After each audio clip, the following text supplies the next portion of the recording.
Is anyone here for the first time? Oh, many. Okay, nearly everyone. Okay. Thank you for coming. This is Hare Krishna Valley. If you haven't realized that at this point in time, this is Hare Krishna Valley. So, some people were asking me before the program about the history of this place. So I'll begin with the discussion about the history of this place. So maybe whoever's got the shaky instruments, if we can just put them down. Yeah, that's good. It's a little distracting for me. We also have a kids room just at the back, and you can hear the discussion. So if any of the kids, if you're restless, you can also go there, and you can still hear everything, which is nice. So this place began 5,000 years ago. Because the ancient teachings were first given to us, according to our tradition, 5,000 years ago in India, by Krishna himself. This is our main book. It's called the Bhagavad Gita. Has anyone heard of the Bhagavad Gita?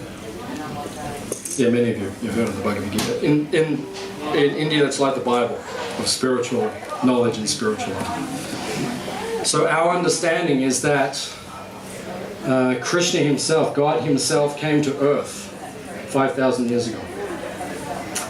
And he spoke the Bhagavad Gita, which is like a guidebook for humanity. And he started a spiritual revolution of uplifting people's consciousness to a higher platform. Basically, in this world, we find ourselves in this world, and this world is temporary. It is called, in the Bhagavad Gita, it's called Dukkhalayam Ashashvatam. Ashashvatam means temporary. Who is the oldest person in this room?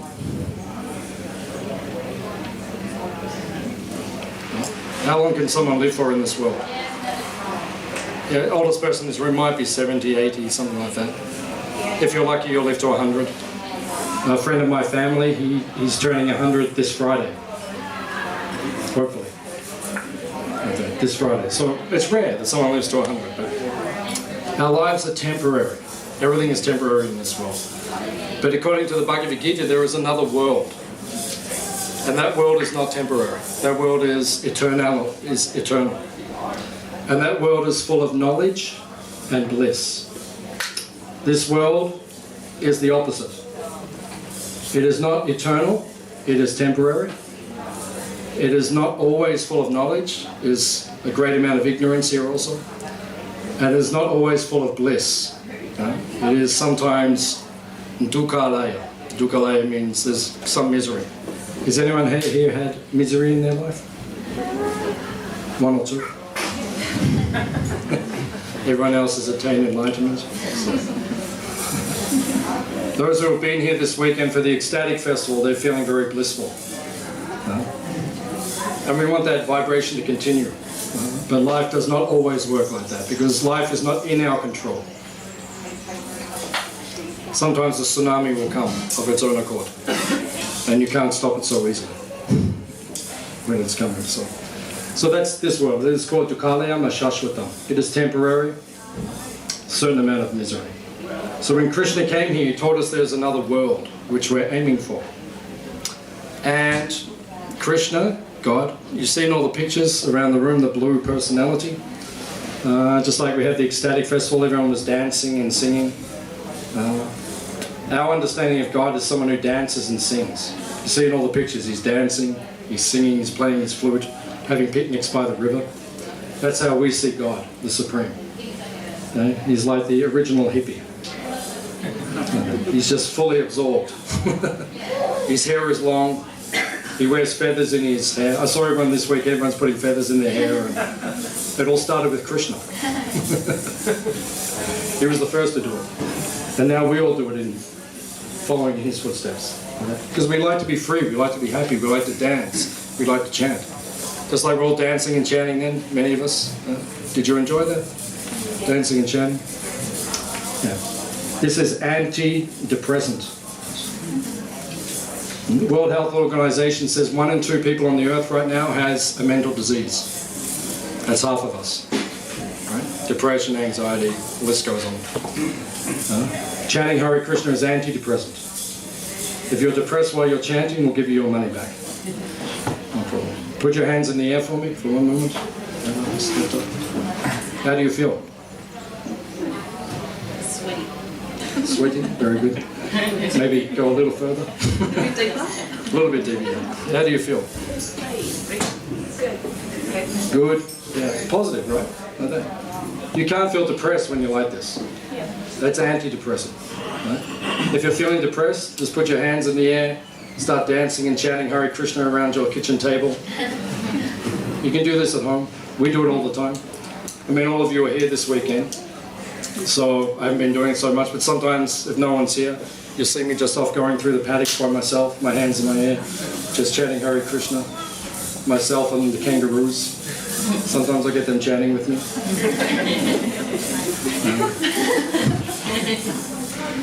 So, Krishna came, he taught us this. He said, he came to this world, he said, this is temporary. You actually belong back in the other world with me, having picnics and dancing and chanting. And then he left his telephone number, just in case you want to get in contact. Does anyone know what the telephone number is? Chanting. Yeah, directly to God, to Krishna.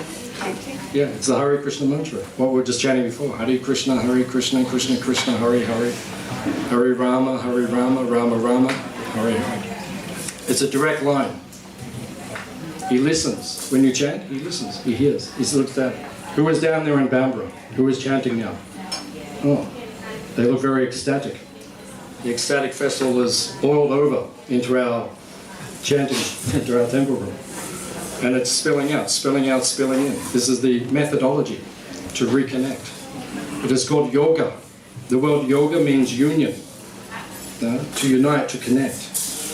This is union. It's called bhakti. Bhakti means with love or devotion. It's the way to connect to God, to Krishna, through love and devotion. And according to the Bhagavad Gita, these ancient teachings, that's the goal of life. To reconnect with Krishna, with God, in love and devotion. Okay. So 5,000 years ago, this teaching was given. And then 500 years ago, according to our tradition, it says that Krishna reappeared as Sri Chaitanya Mahaprabhu. If you look in history books, he's a saint who's spoken about from Bengal. And it's said that he actually appeared in this world. He's a historical figure. No worries. Thank you for coming. So, he appeared 500 years ago. It's said that God himself appeared. He's a historical figure. I mean, in history books they don't say that was God, but they say it was a great saint, a great person. And he came to teach this chanting of Hare Krishna. He made it popular again in India 500 years ago. That's him up there in the main altar in the center. And then for the last 500 years it was practiced in India. We're an Indian-based tradition and philosophy. And then in 1965, the founder of the Hare Krishna movement, Srila Prabhupada, who is our guru, he's on the seat of honor, or his picture's there. He left this world in 1977, around about 40 years ago or so. But he brought these teachings to the West. So in 1965, he arrived in America with $8 in his pocket and a trunk full of his books. And then within 12 years, he created 100 temples around the world, farming communities like this, restaurants, Hare Krishna communities and temples all over the world. Millions of his books were distributed around the world. They've been translated into nearly every language in the world now. And he initiated around about 10,000 followers. And then since he left the world, and we've continued these teachings to spread these ancient teachings of India, the Vedic knowledge, around the world. And now we have, I think, around 600 temples around the world, nearly every country in the world. Wherever you go, Hare Krishna restaurants are nearly everywhere, especially in Australia, especially on the Gold Coast. Have you been to the Gold Coast? Like every 10 minutes is a Hare Krishna restaurant. For us, it's kind of like Nirvana. Just drive every 10 minutes, have your entree at Burley Heads and just drive up to Broad Beach and you have your dessert. And so it's pretty good. So, And now it's spread all around the world. And then this farm is the Hare Krishna movement's rural property. When we built this property, when we bought this property, before we had this farm, we had another farm up near Renmark, which is up in the top of South Australia. We had 20,000 acres on the Murray River. And everyone felt it was a little bit too far away. It was 7 hours from Melbourne, 4 hours from Adelaide. So they sold that farm, which was, good in some ways, but also, it would have been nice to have 20,000 acres. But, not as many people would probably come, because it's a long way away. But it was beautiful property. And we grew, like, hundreds of acres of watermelons and rock melons and all sorts of things. And then they sold that farm, and they brought this farm in 1987. It's about 200 acres. Yeah. And when they brought this farm, they built this school. So this building right now is actually a school. It's a Hare Krishna school for our kids. So this school ran for about 10 years here. And then after 10 years, the government was closing small schools in country Victoria. So we lost our funding. And then everyone, most of the community moved up to Byron Bay. We have another farm up there at Mawalumba. And the school up there has been running for about 40 years. And we have, even to this day, we have about 70, 80 kids in that school. So this closed, and then there was nothing happening here for about 10 years. And then I arrived here with Manigriva. Manigriva is my friend. He was the one who was chanting before. He's got that loud voice. He used to be a punk rock singer back in the 90s in New Zealand. Now he's a Hare Krishna punk rock singer. When he sings, he really kind of gets into it. So we moved down here about 10 years ago, and when I got here, this was just a classroom. So then we renovated it, took down all the blackboards and turned it into like a temple room. And now we use it for retreats. We run our own retreats, and then other people hire the space off us. And our lovely friends came this weekend from the Ecstatic Festival in Melbourne, spreading their ecstasy. And they came down here to hire the space also. So we're very happy to have them here. Every weekend, practically, someone's coming or hiring the place, small groups or large groups or something. We also run our own retreats, so now it's a retreat centre. So we try to make it as much like a temple as we can. Like that. Yeah, it's got a nice feel. The atmosphere of this place has got a nice feel, some people say. Many people think. Because this is a place of protection. It's one of the only places in Australia where everyone is sacred and everyone is protected. We have our cows and our bulls. You might have seen them as you drove in. There's 19 of them. They all have names. They're part of our family. They're born here. They die here. Right? Everyone is safe here. The kangaroos are safe. The cockatoos are safe. And they're a little bit annoying, but they're safe. Humans are safe. We will not eat any of you. You will not be part of our Sunday feast. If you behave yourself. Everyone is safe here, and that's why there is a sacred atmosphere here. Because there is respect for all life. Insects, plants, animals, birds, beasts, humans, everything is gods, everything is respected here. So that's a little history about this place. So usually we take some questions. So if anyone has any questions you'd like to ask, anything you'd like to know about our lifestyle, our beliefs, our anything, then you're welcome to ask if you have any questions.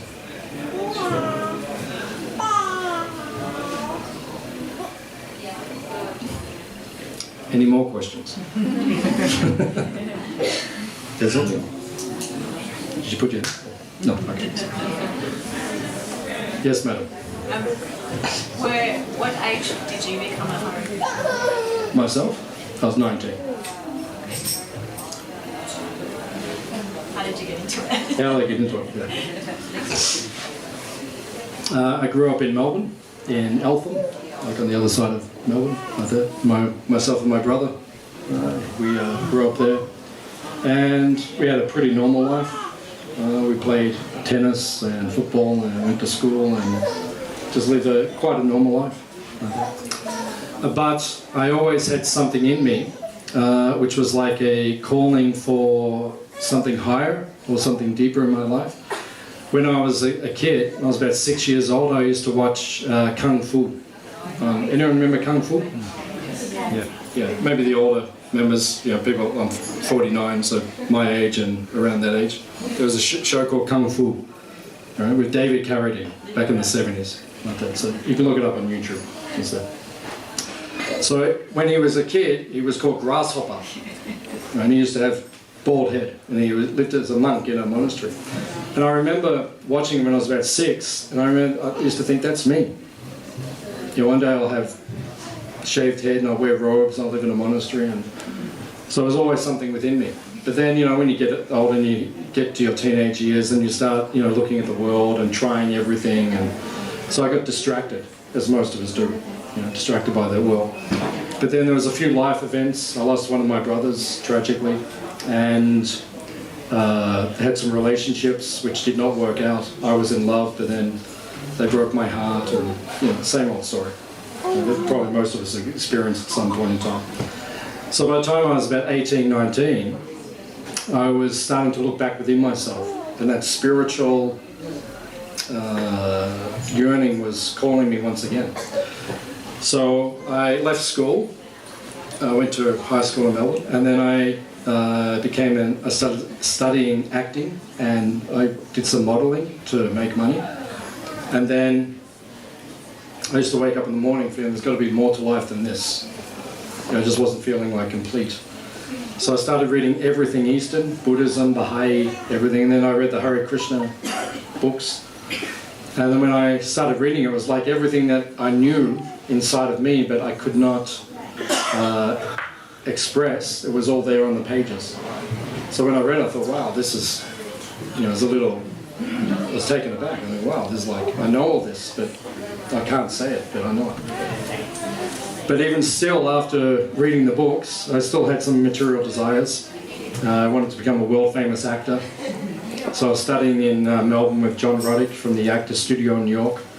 So I was, studying acting and had a few other things I wanted to do, aspirations. But after about 6 months, I hadn't become a world-famous actor, and things weren't happening.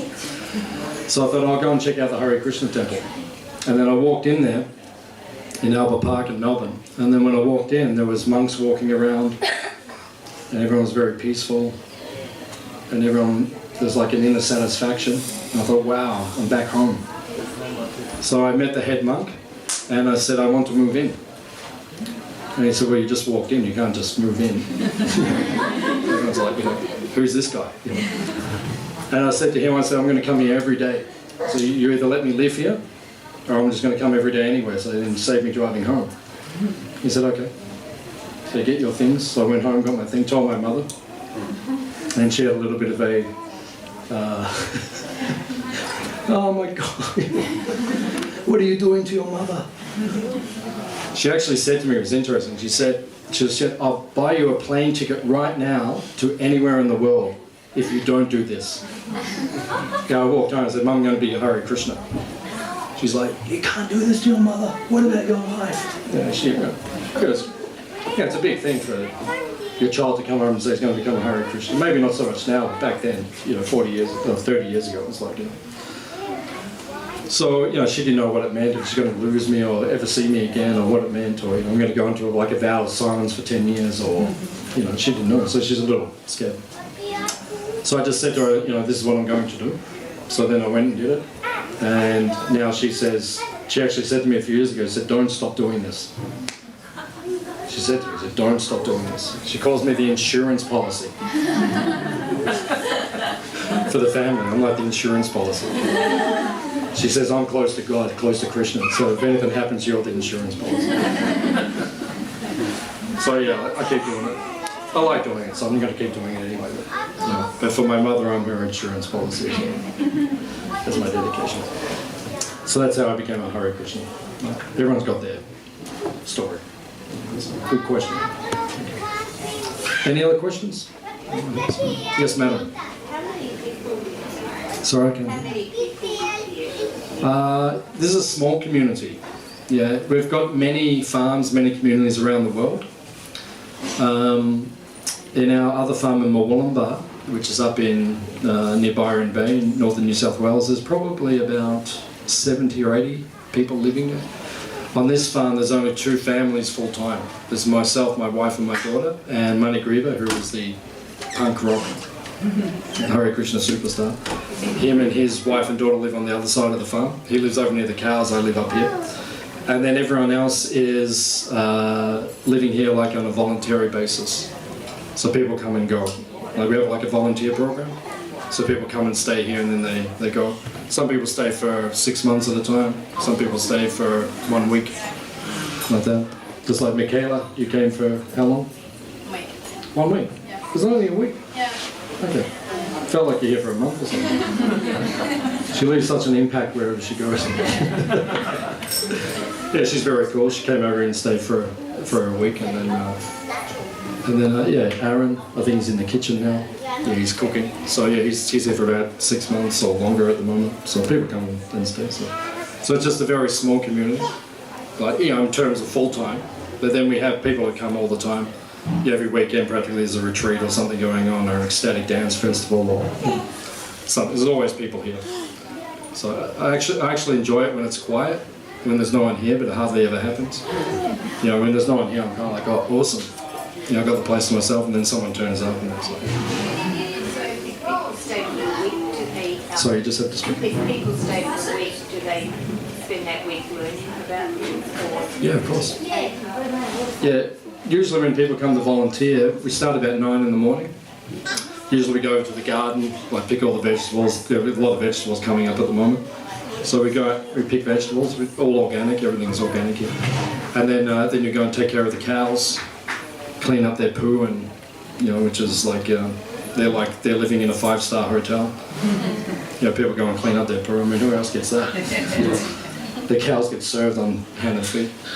And then just whatever else is going on. If we have retreats or we're setting up for a festival or something, then we just start working on that. Or then you learn to cook in the kitchen. And then we get together during the week and we do some like chanting like we did before, and we discuss Bhagavad Gita and things like that. And then you're around us all the time, so people just ask questions, and you learn quite a bit when you're here. Yeah, definitely. Yeah. Just having exactly that, having you guys around to just talk, have conversations whenever was just really awesome. Yeah. Yeah, Michaela likes to get deep and meaningful like that, so it's a good place for her. Like that. She's asking really good questions. She's very close to enlightenment now, so close. Like that, so people just come and hang out. And it's very relaxed here, very relaxed. But I mean, at the same time, there's a lot to do. So it's like we're always busy like that, but it's kind of like a relaxed busy. That's a nice place. If you want to come and stay, just let us know. You are welcome in our place. Any other questions? Yes, sir. How does the life of Hare Krishna make a difference in the world? How does it make a difference in the world? The Hare Krishna movement, or you're Hare Krishna, you can answer if you want. You want me to answer? Okay. How does the Hare Krishna movement make a difference in the world? I would like to think it makes it's a positive influence on the world. One of our main teachings is vegetarianism. There's a lot of hungry people on the planet right now. 1 in 8 people tonight will go to bed hungry. That's only for one reason. Right? Mismanagement of resources.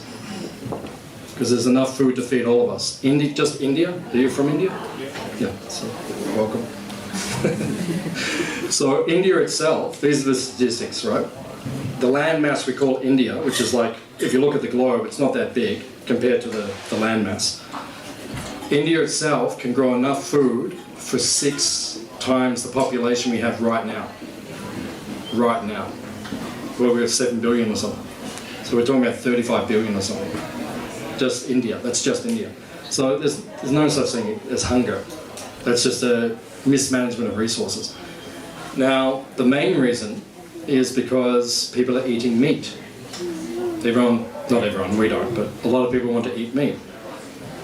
And anyone who's done a little bit of research, the statistics. The amount of water it takes to feed a cow for 6 months, 12 months while it grows And then the amount of water and the amount of grain that you've got to feed to the cow, if you used all that water and grain to feed human beings, at the end, you use thousands of, I can't remember all the statistics, but so much water and grain to produce like a couple of pounds of flesh, beef, whatever. We could use all that resource just to feed all the hungry people.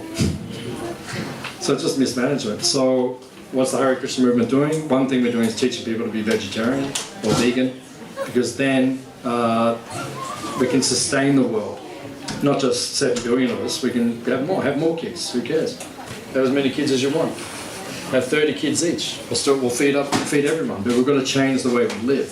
That's the point. So I'd like to think that we're having a positive impact on that. I think we're one of the leaders of the vegetarian movement. Now the vegan vegetarian movement's really gaining momentum. Forbes magazine, has everyone heard of Forbes magazine? It's a business magazine. I read it every week. Not really. Maybe I should start reading it. I don't read it.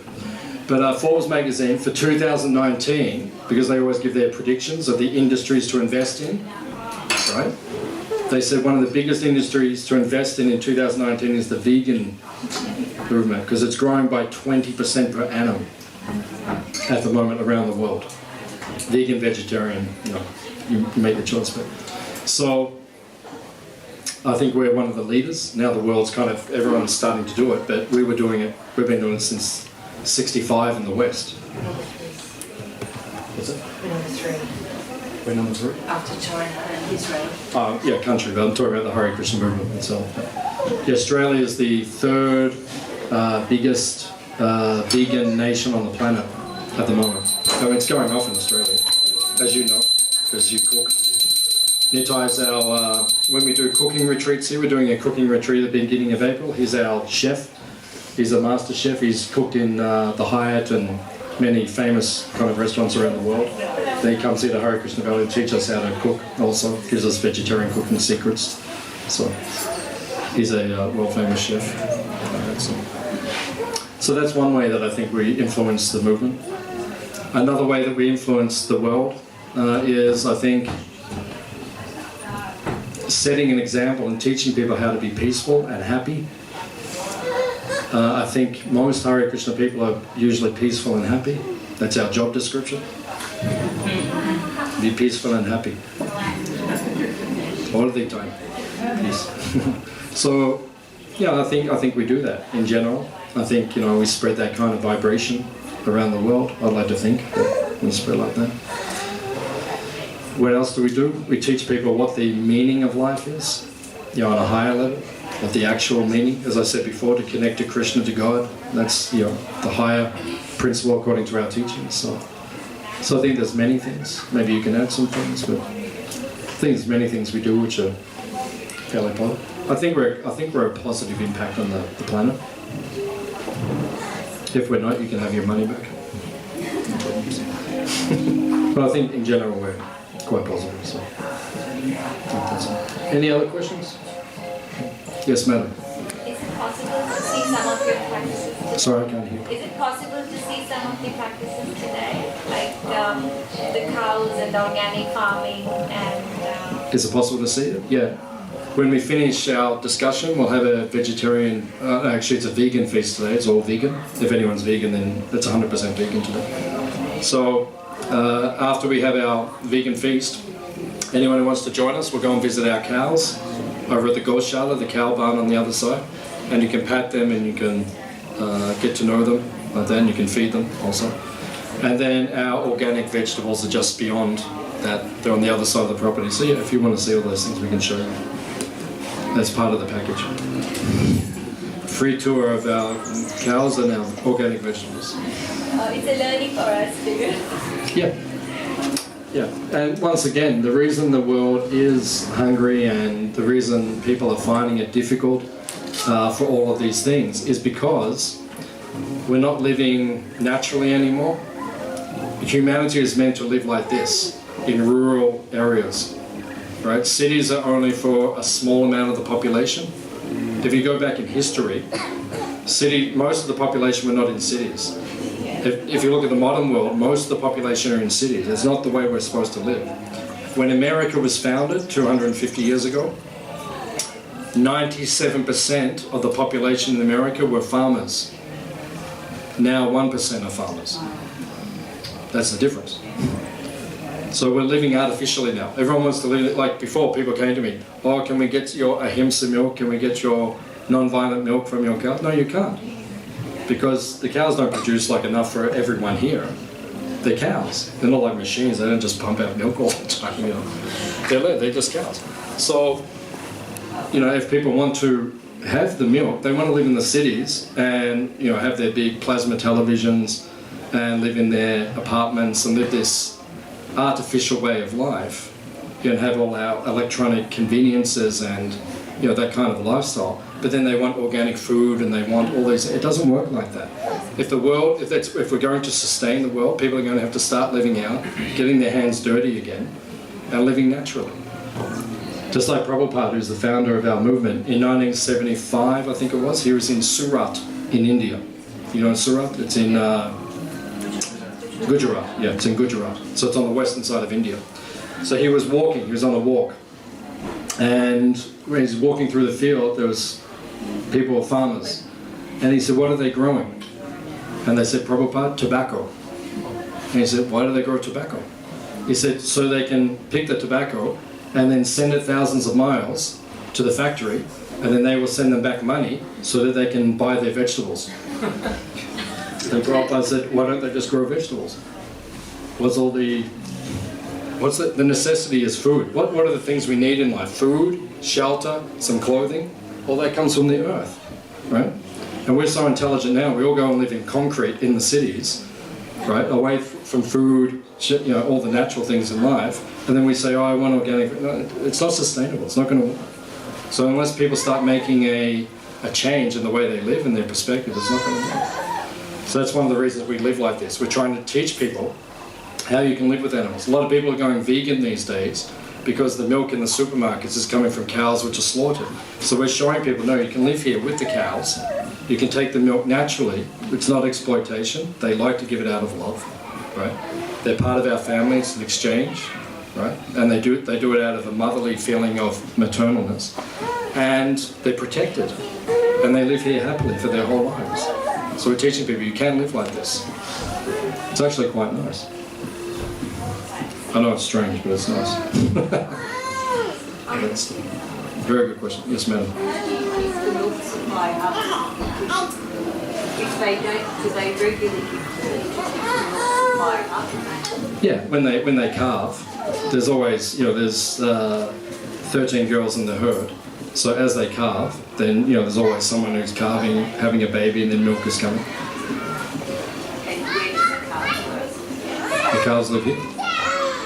The baby one, so your birds constantly. They're born here, they die here. Yeah, we're doing it in a sustainable way. We're not just like letting them all breed, you know, as fast as they can.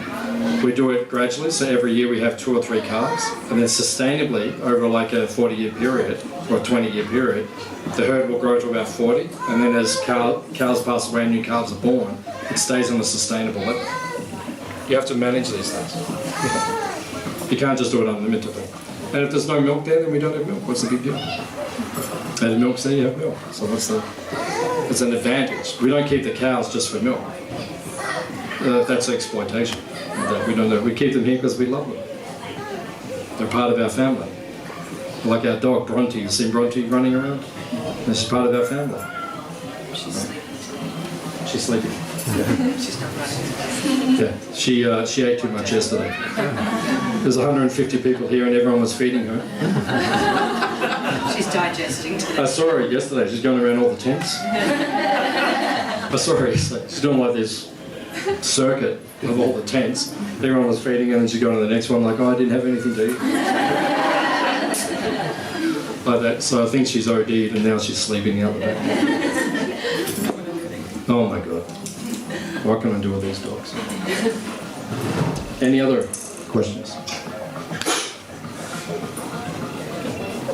Yeah. Can you talk a little bit more when you said that like Krishna came and he left his telephone number for us to communicate? Like, elaborate a little bit more about Which part? the mantra, how we can try to connect. About the telephone number? Yeah, elaborate about that. Yeah, God's telephone number. Okay, so God's telephone number. We'll elaborate a little bit more. So there's 3 words in the telephone number: Hare, Krishna, and Rama. Right? So if you look at the picture in the back, in the middle, you see Krishna. He's on the right, our right. He is the bluish cowherd boy, and next to him is Radha. That's his eternal consort. She is the supreme goddess. She is Maha Lakshmi. So she is the ultimate feminine energy. He is the ultimate masculine energy. So it's like yin and yang. It's like the perfect balance. So we don't worship just the masculine. We worship the feminine and the masculine together, divine. It's different to what's in this world.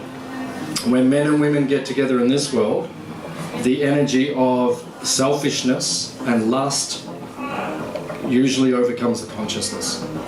You know, lust means I want something for myself. It doesn't just mean sex, but it just means something I want for myself. And what happens in their relationship, it's based on pure, unadulterated love. There's no exploitation. She just wants to give to him completely. He just wants to serve her completely. So it's perfect love.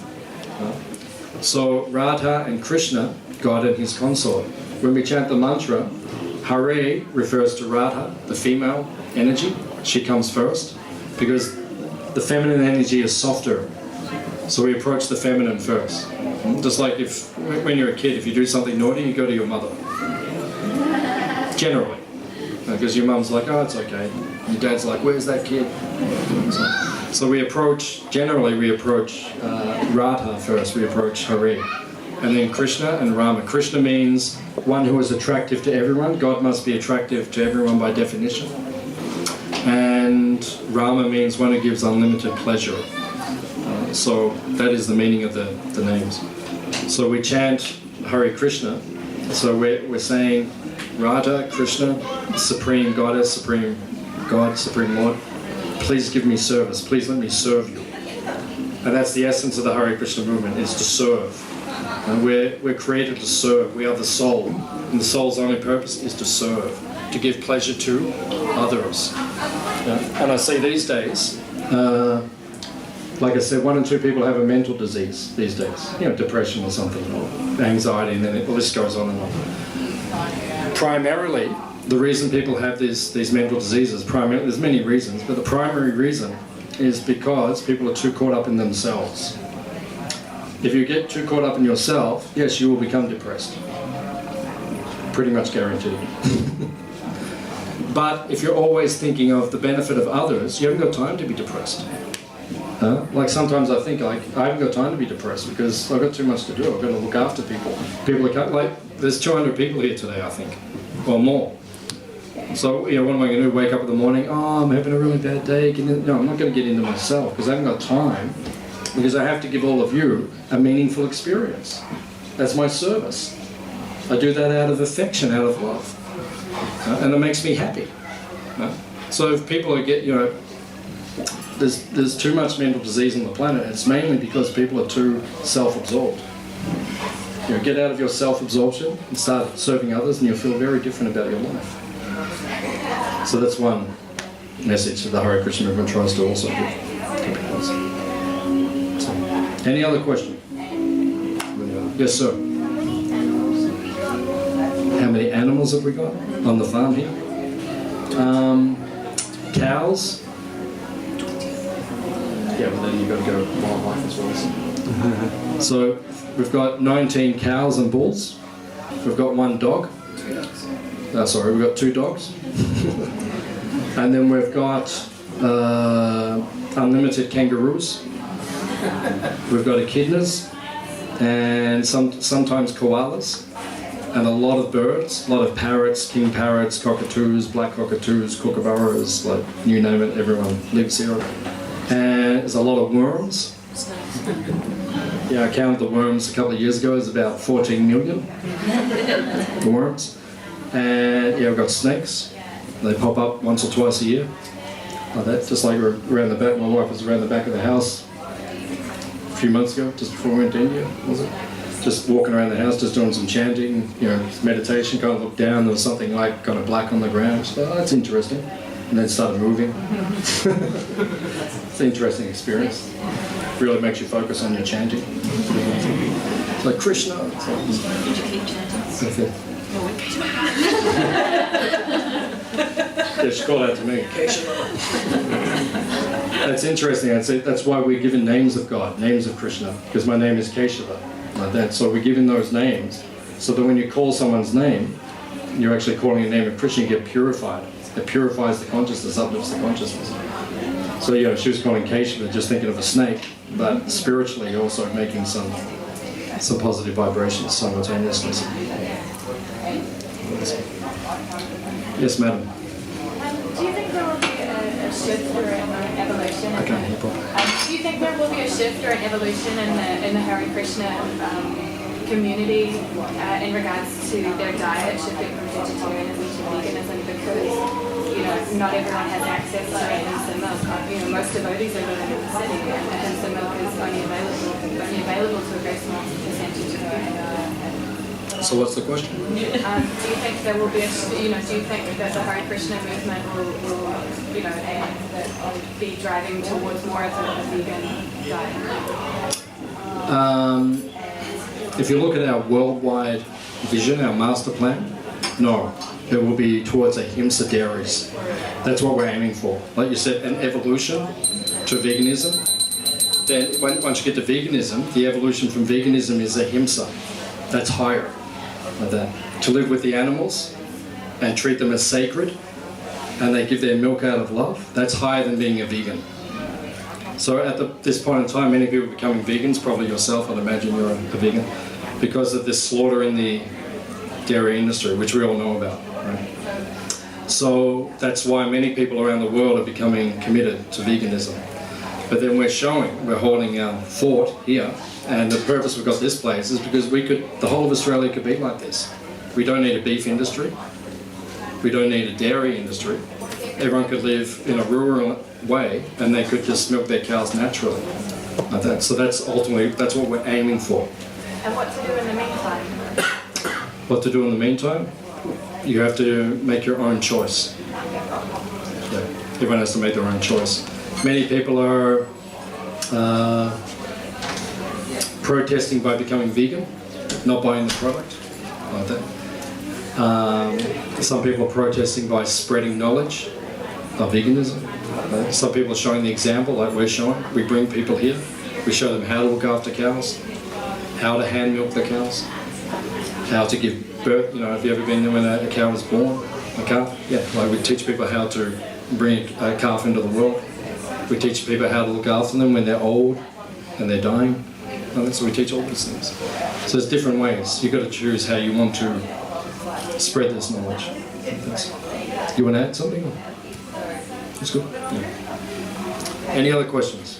Just on that. Yes, you were ma'am. saying previously that there's more meaning in consuming the dairy as well, Hare Krishna. Did you say that there was more meaning Higher than veganism. Yeah, no, just consuming dairy. There's a more meaningful meaning why you do consume the dairy, or why Krishna consumed dairy. Why do we take dairy?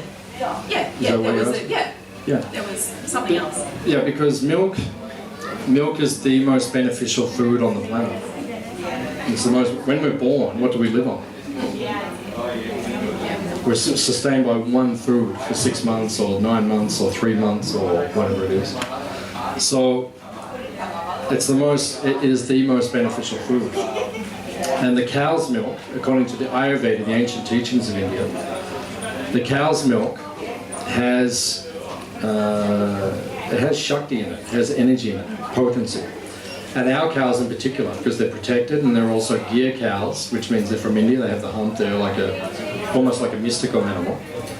Recently, scientists have done tests on the milk, and they have traces of gold and silver in the milk. Because the sun, I'm going to get really mystical here. Hands up if you like mysticism. Yeah, it's like, there's the ecstasy festivals, everyone's mystical. So I'll get totally mystical for a minute, okay? When the sun's energy hits the hump on the gear cows, or the moon's energy, the moon's light transforms into silver within their body, and the sun's light transforms into gold. And scientists who are totally, just scientists, they're not necessarily spiritual or mystical or anything, they've told us that there are traces of gold and silver in the milk. And gold and silver are some of the most powerful medicines on the planet. So if you're taking pure cow's milk, like from our cows, and then transforming it into ghee and yogurt, they have extreme benefits for the body, and especially for the brain of individuals.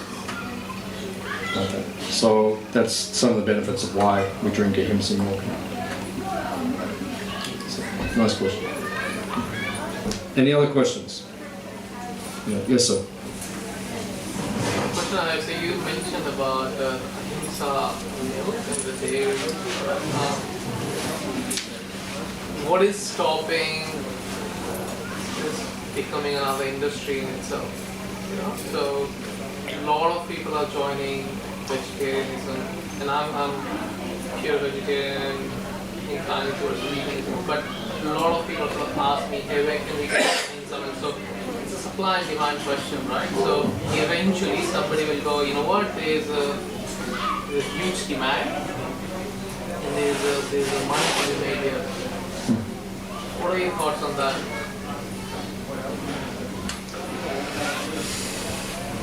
The world's complicated right now.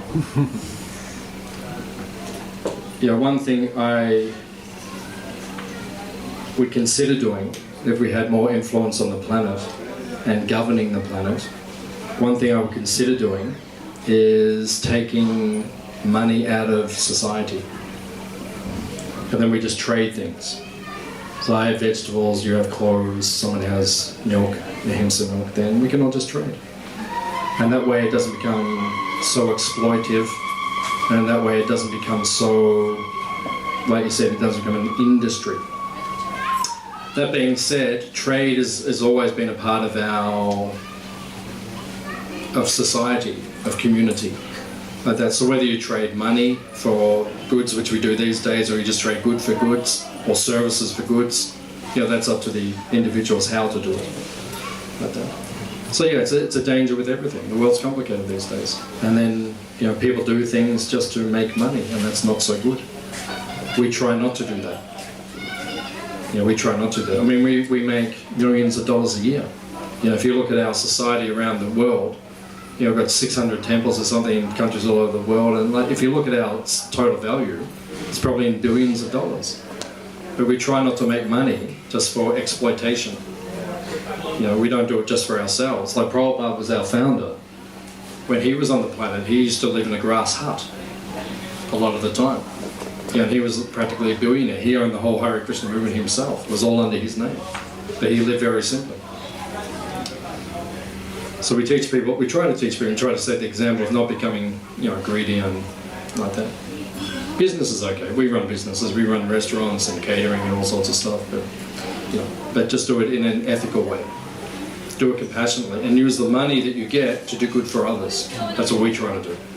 Like, it costs a lot of money to run this farm, right? Like, everyone comes saying, oh, it's so beautiful. It costs a lot of money to run this place. Everyone's like, oh, I just want to, no, it costs money. I have to work to run this place, to keep it going, like that.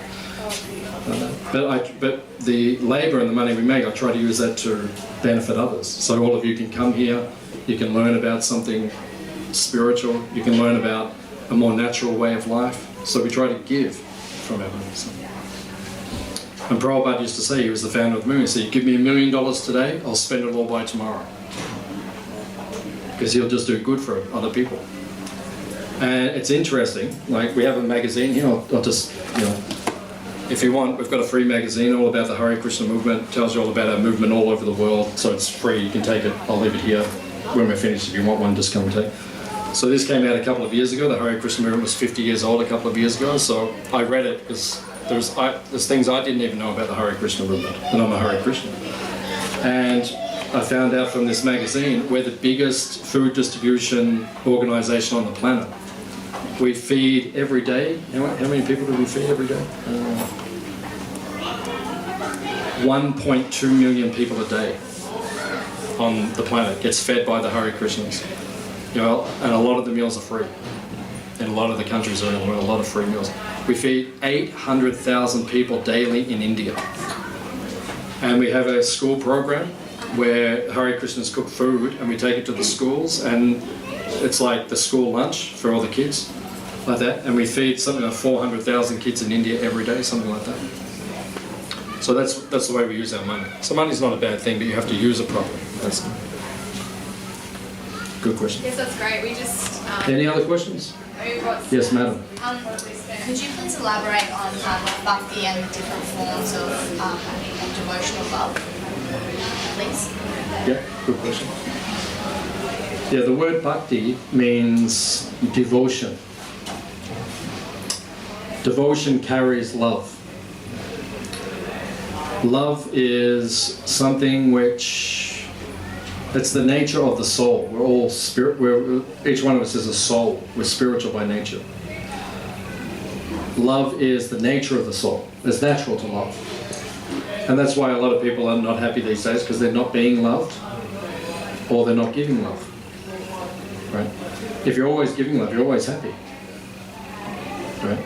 If you stop giving love, you're not going to be happy. If you receive love, that's like a bonus. That's awesome. We all like to be loved. My hands up if you like to be loved. Anyone? Bueller, Ferris, anyone? Okay. So we all like to be loved. That's natural. It's not unnatural. You know, don't love me. I don't want to get too close to you. No, it's natural. We all like to be loved. I like to be loved. You know, it's the nature of the soul.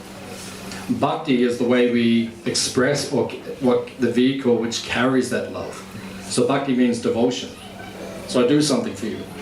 I say, Michaela, like, come to my house, I'll cook something for you, and I'll give you a nice meal. Or I brought you this nice set of earrings out there in the festival. I didn't actually do this, but I should have done it, but I wasn't together enough. But yeah, I got some of Richard's earrings, and then I gave it. I said it was a gift for Michaela, like that. So that's a way of showing my love, my appreciation. So that's what bhakti means. So bhakti yoga means showing that love or that appreciation to God, to Krishna. So then one will say, well, how do you do that? My uncle, he passed away a few years ago. We were quite close. He lived in Tasmania. He lived very similar to the way I live. He lived off-grid and had his own little property in Tasmania. And I went to stay with him about 10 years ago or so. And he came one morning, and I was doing my chanting. And we chant Hare Krishna, like Hare Krishna, Krishna Krishna, Hare Hare, Hare Ram, Ram Ram, Hare Hare. It's like our meditation. And he walked in the morning. He had a good sense of humour. He just go Ram Ram Ram Ram. I get around Ram Ram Ram Ram. So it reminded me of the Beach Boys, my channel. So it's cool. So we used to have fun together. And then he said to me one morning, because he was a real philosopher, he used to think very deeply about things. And I gave him pictures of Krishna. He used to keep them on the wall in his garage. And look at it every day. And he said he used to pray for me every day. He said, God, please look after Keshava. And then I was explaining to him that bhakti yoga means to serve God, to serve Krishna. And he came to me one morning. He almost had tears in his eyes. And he said, I don't know how to serve God, how to serve Krishna. And then I said, well, you came to the right place. We can teach you how to serve God, how to serve Krishna. So just like today, we just cooked, right? I think there's 200 people who are about to have lunch. So we just cooked vegan lunch for 200 people, nice feast, So we just cooked the lunch, then my wife just offered it. She just put the screen there, and she offered the food to Krishna, to a picture of Krishna, to God. So we asked, can you please take this food? That's a way of showing love or devotion. That's bhakti. Otherwise we could just cook and we all just start eating it ourselves. But that's not love. Then we've just done it for ourselves. So we offer it first to God, to Krishna, and then we offer it to everyone else. That's love, that's devotion. You want to add something? You want to add anything? No, thank you. That's cool? Okay. Any other question? Yes, sir? So, do I have to acknowledge God, or can I just serve the humanity in general and not acknowledge God? Can that be done? You're asking as a Hare Krishna, or you're asking as a hypothetical question? Like that. On behalf of others, you're asking that question. Is it okay just to serve humanity? It's nice to just serve humanity. It's nice, but we have to understand what's the best way to serve humanity. Because we have the United Nations, we have the World Health Organization, we have so many institutions around the world, and correct me if I'm wrong, but as far as I see, the problems on the earth are growing, they're not decreasing. So everyone wants to serve, humanity and not like that, but why is it not all coming together? Why is it not, why is it not improving? There's a lot of problems, and as far as I can see, they're growing, not decreasing at this point in history. I'm speaking generically, different places. So I would say, my opinion, I would say that we need to reconnect to Krishna, to God, to the source, and then that will be the best way to serve humanity. Give them spiritual knowledge, enlighten them, bring them to the spiritual platform, and that will solve their problems. So I would say we need to do both. Serving, we feed people. Like I said, we feed millions of people every day, but we don't just feed them, and we also give them spiritual knowledge and teachings, and we try to enlighten people as well. So do both. Any other question? Is anyone hungry? Yes. Okay, 2 people. That's good. So the 2 of you, please go at the rest of you will see you next time. No, thank you all for coming. And we'll get to have a nice feast now. So if you just go out, we'll probably line up. And I'll give it to So if you'd like to give a donation, we'll have a basket as we line up. Just put your donation in the basket. That would be appreciated. We'll have a nice feast now. So just line up here and then go that way, and then we'll serve everyone out. After the feast, if you want to come and visit the cows, we'll all go to the cows together, and you can feed them and you can pat them. Please come again. If you want a free magazine, just come up here. There's some copies there. Thank you very much.